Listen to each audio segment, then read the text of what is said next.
Did you know that there was a samurai called Hagihara Juzo who had over 30 fights to the death and didn't lose one? In this video today, we're going to be looking at this historical samurai and who is regarded as the founder of Muhyoshi Ryu.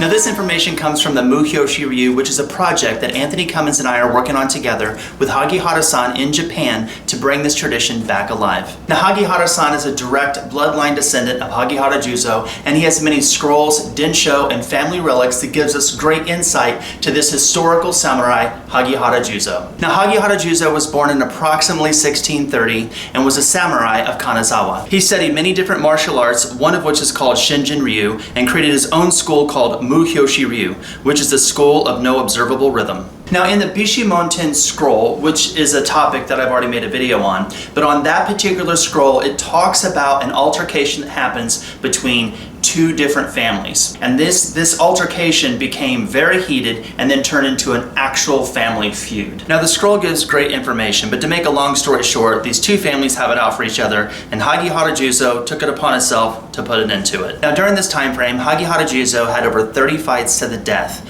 and did not lose one, and eventually putting an end to the family feud. Now although Hagihara Juzo studied many different martial arts at the time, what we see when we look at Muhyoshi Ryu, we see lots of techniques that's revenge or defensive revenge. Like he's constantly looking out for someone who's trying to come after him. To give you an example of one of the techniques that we see in Muhyoshi Ryu, Hagihara Juzo talks about when you're traveling at night, you have to be careful about picking things up when you see them illuminated on the ground. He states that when you see something on the ground, even if it's something like really fine white silk, he's like, if you go and see something like that and you try to bend over and pick it up, he said you have to be super careful because there's probably someone hiding nearby ready to cut you down as you're trying to bend over and pick something up off the ground. So this is the mindset that really just blends into a lot of different techniques when we start studying the scrolls of Muhyoshi Ryu.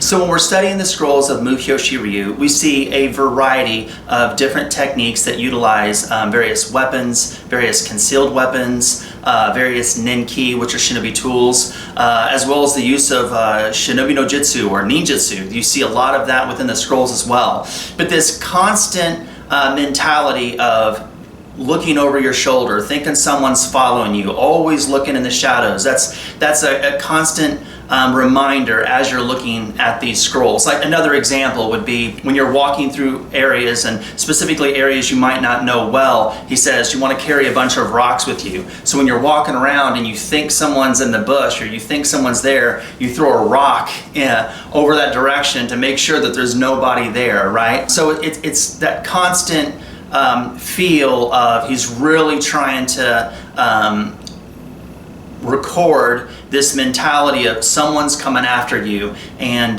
this is what you can do to protect yourself, and this is what you can do when you need to go after somebody else. Now, if you guys would like to know more about Muhyoshi Ryu, you should get this book called The Last Samurai, Secrets of Muhyoshi Ryu by Anthony Cummins and Miyako Koizumi. It's right here. If you guys would like to get this book, a link will be below in the video description. And if you guys are interested in the historical ninja and samurai and the martial arts that they trained in the time, make sure that you guys subscribe to my channel and keep up with what we're doing. So thank you guys very much for your love and support. I deeply appreciate it. Until next time, take care, be safe, and good luck in your journey of Budo. Bye.